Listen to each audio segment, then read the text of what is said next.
नमस्कार बंधुरा शिल्पीस tasty food रेसिपिते सबाइके स्वागत।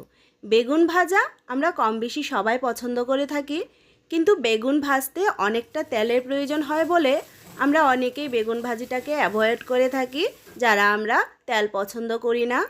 ताई आजके आमी किभाबे बिना तेले बेगुन भाजी करा जाय, ताओ आबार मुचमुचे बेगुन भाजी, सेई रेसिपिटाई आपनादेर काछे निये एसेछि। तो चलुन देखे नेই आजकेर रेसिपिटा। तार जन्य आमी एखाने 3টে बेगुन निয়েছি। এবার বেগুনগুলোকে কেটে নেব।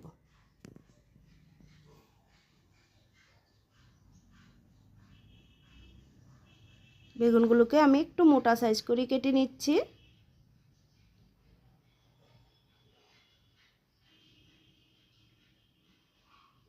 এরকম ভাবে আমি 3টা বেগুনকেই কেটে নিচ্ছি।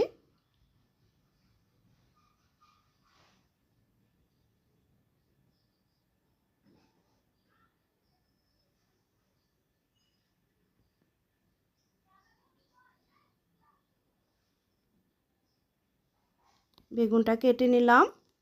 এবার এগুলোকে আমি একটা বাটিতে নিয়ে ধুয়ে নেব। বেগুনটাকে ধুয়ে উঠিয়ে নিলাম। এবার একটা প্লেট নিয়ে নিলাম, তার মধ্যে 1 চামচ বেসন আর তার মধ্যে আমি 2 চামচ চালের গুঁড়ো দিয়ে দিচ্ছি। চালের গুঁড়াটা দিলে ক্রিস্পিটা বেশি হয়, তাই দিলাম। এবার তার মধ্যে আমি পরিমাণ মতো নুন দিচ্ছি। নুনটাকে একটু মিশিয়ে নেব। নুনটা মিশিয়ে নিয়ে তার মধ্যে আমি হলুদ গুঁড়ো 1 টিস্পুন, লঙ্কা গুঁড়ো দিচ্ছি 1 চামচ, আর তার মধ্যে আমি একটু জিরে গুঁড়ো দিচ্ছি। সবগুলোকেই আমি 1 চামচ করে দিলাম। চায়ের চামচে 1 চামচ করে দিলেই হবে। এবার মিশিয়ে নেব। এগুলোকে হাত দিয়ে একটু ভালো করে মিশিয়ে নিচ্ছি, তাহলে মশলাগুলো একসাথে সব কিছু মিশে যাবে ভালো করে। এবার তাতে আমি বেগুনগুলোকে কোট করে নেব। এরকমভাবে মশলাতে বেগুনগুলোকে কোট করে নিচ্ছি। যেহেতু আমি তেল ছাড়া করছি তাই একটু মশলা দিলাম, খেতে ভালো লাগবে।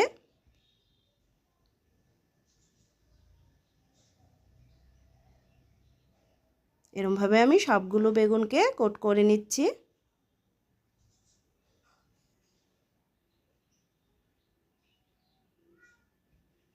বেগুনগুলোকে কোট করে নিয়ে আমি এগুলিকে 10 মিনিট রেখে দেব। 10 মিনিট রেখে দিলে বেগুনের গায়ে যে জলটা থাকবে, এই জলটাই শুকনো ব্যাটারটাকে বেগুনের গায়ে লাগাতে সাহায্য করবে। এভাবে করে 10 মিনিট রেখে দিচ্ছি। 10 মিনিট পর দেখুন শুকনো উপকরণগুলো বেগুনের গায়ে একদম লেগে গেছে।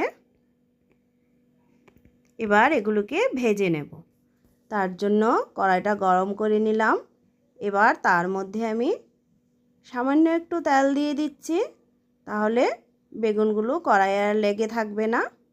এবার তেলটাকে ব্রাশ করে নেব।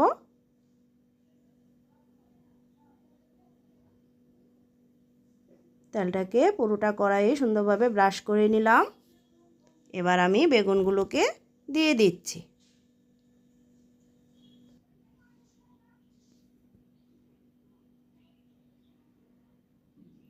সবগুলো বেগুনের পিস দিয়ে দিচ্ছি। সবগুলো বেগুনের পিস দিয়ে আমি ঢাকা দিয়ে দেব লো মিডিয়াম ফ্লেমে 3-4 মিনিটের জন্য।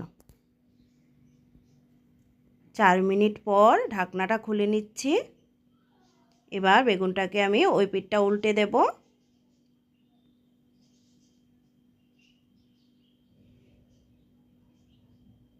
সুন্দরভাবে বেগুনের ওই পিঠটাকে উল্টে দিচ্ছি।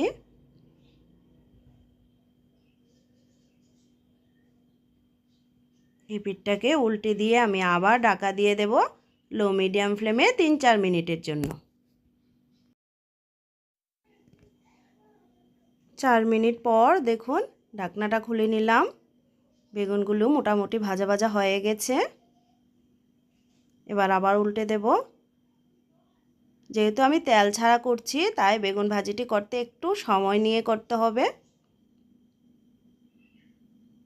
তাহলে বেগুন ভাজিগুলো ভেতর থেকে সেদ্ধ হবে। দেখুন নরম হয়ে গেছে বেগুনটা। এবার উল্টে পাল্টে আর একটু ভেজে নেব।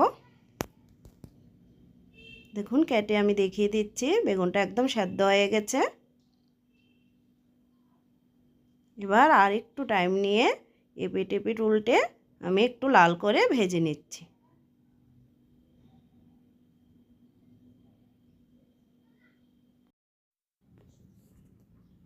দেখুন উপরটা ক্রিস্পি হয়ে গেছে বেগুন ভাজি, আর ভেতরটাও একদম নরম হয়ে গেছে, পুরোটা সেদ্ধ হয়ে গেছে।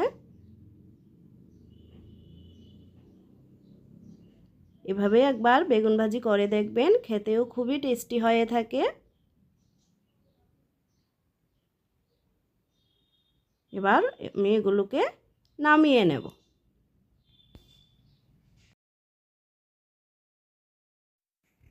দেখুন দেখতেও কতটা সুন্দর হয়েছে।